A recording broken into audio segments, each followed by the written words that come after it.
When my mother was 25 years old, she moved to Los Angeles to pursue her dream of becoming a television director. She hitched a ride to Hollywood with no idea how to drive, no job, and no place to live, unless you count the floor of a garage in West Hollywood without direct access to plumbing or heat.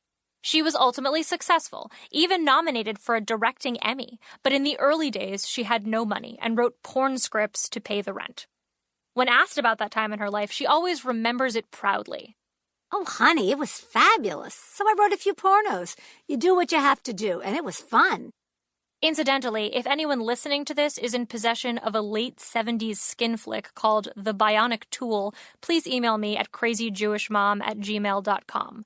My mom doesn't remember her porn name, so the writing credit could either be Kim Friedman or, if I had to guess, her superhero alter ego, The Castrator. Given my mother's job history, I suppose I should have anticipated a positive response when I told her about a seemingly crazy idea I had for a project. Sharing our intensely personal conversations on the internet every day. At this point, I should mention that my mother texts me a lot. Like, a lot. Seriously, I counted. She averages 111 text messages a day. In light of the content of some of these messages, I had some serious privacy concerns when I thought about sharing them.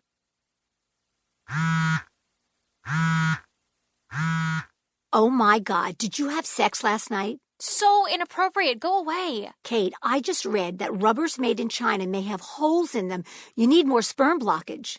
Let's get you a diaphragm now. Mom, please stop. But diaphragms are back in style. They are on fleek.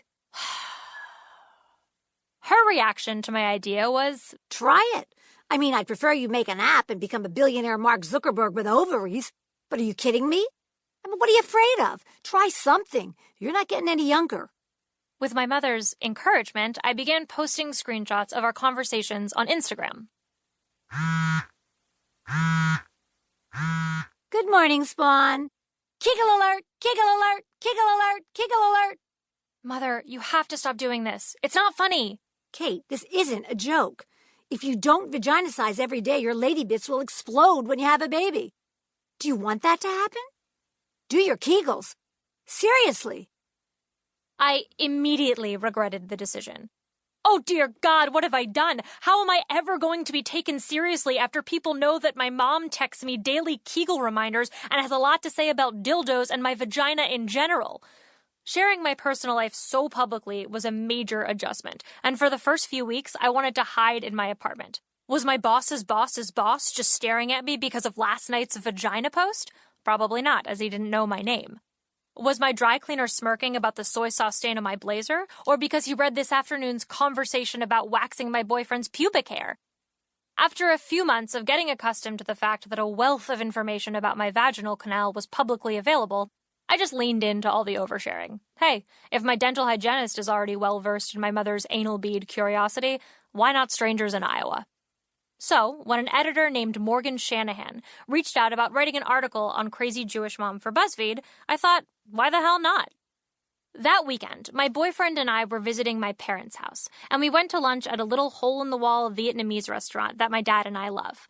Unfortunately, the restaurant is in the back of an Asian supermarket that smells like the inside of a whale's rectum. My mother was grimacing as we sat down. Ugh, this place is disgusting. She turned to my father. Hey, Michael, tomorrow do you want to take me to dinner in a porta potty? I saw a really nice one at a construction site on the way here. I pulled out my phone to check Instagram, leaving my father to fend for himself. Thousands of new followers flashed onto my screen. I refreshed my feed again, 100 more in less than a second. John, look, I grabbed my boyfriend's arm. Kate, turn that off. My mom glared at me. No, wait, she reached for my phone, but I put up a hand. Seriously, hang on. Something crazy is happening. I refreshed BuzzFeed for the 50th time that day, and the interview was finally live. Oh my God.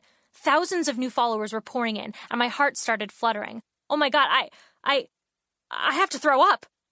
Perhaps the orca butthole contributed, but I jumped up from the table, ran to the bathroom, and puked up the entire contents of my stomach and possibly some of my small intestine. You see, Michael? My mom smacked my dad on the shoulder as I walked back toward the table. You take us to places like this and we all get food poisoning and die. Note, we hadn't eaten yet.